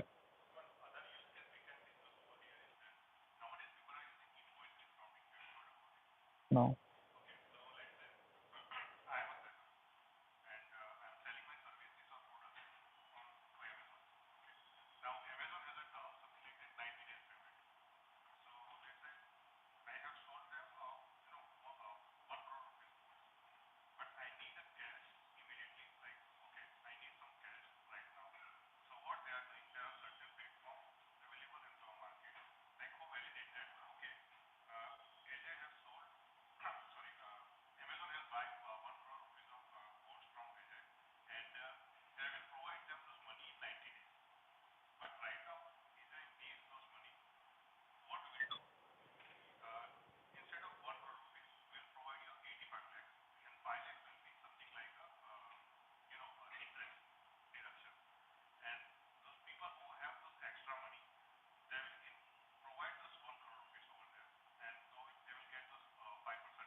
I think you can make a smart contract and deploy on chain. Like you can have the I don't so this is also something I wanna say that when we come across a new like we want to fit in like everything that we do day to day use cases on the blockchain. So we talked this about a lot that let's keep things simple, not overcomplicate it, because as you said, like it's not computationally, like sometimes it's computationally heavy, and you since like every transaction that is happening on the blockchain needs like some kind of funds, so it takes some kind of cost also. So like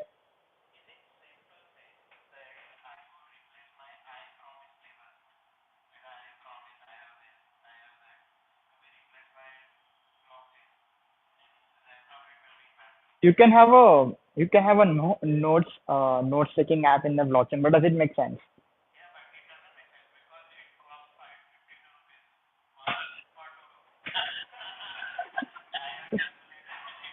So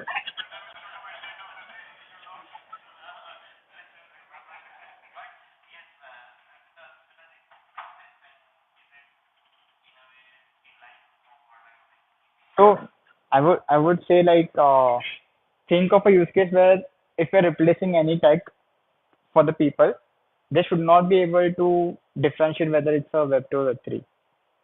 For normal people, it doesn't matter like what you're using. Whether it's decentralized, no one cares about decentralized. To be honest, like you'll go to the some random person out there who say, "Bhai, tera your phone is not secure. WhatsApp is saying Meta is like having a data and all this thing." No, no, nothing. It doesn't matter.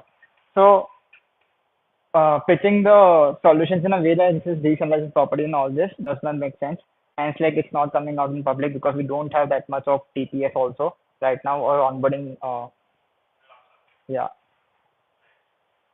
soon, hopefully.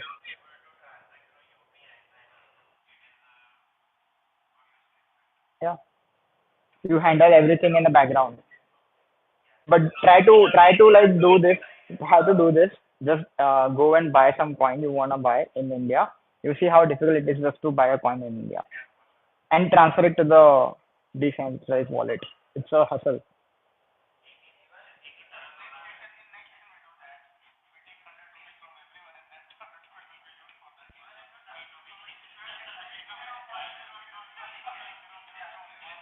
I know. I know. You have to disclose to ITA when you buy it, what did you buy it, similar to stock market. So I have not included the resources. So I just want to say like if you're a backend developer, there are a lot of options for you as well as a backend developer. So you can work on the indexes, you can also work on the protocol level, like developing the smart contracts. If you're a front end developer, there are still like options for you. You can work on the front end of the can say of the Web3, which is like social wallets, the wallet ecosystem. If we're building any like Uniswap or something like that, you still need the front end developers, but they would have to understand like how the private key transactions, all these are working, the cryptography, how it is working, how to manage the things. So it's like everyone can get into Web3 if you're a front end or a back end developer. So there are a lot of resources. I have not put because it would be clustered. So feel free to throw the questions like if you have any. And if you want any resources, I'll be happy to give you when we talk about this.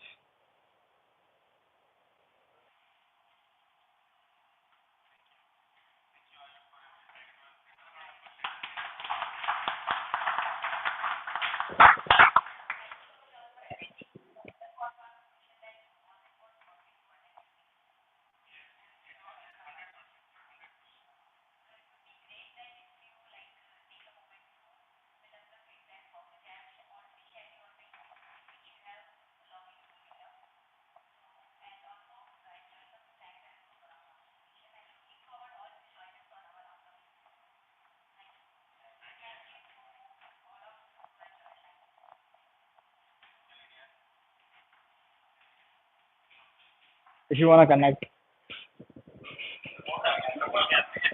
So if Trump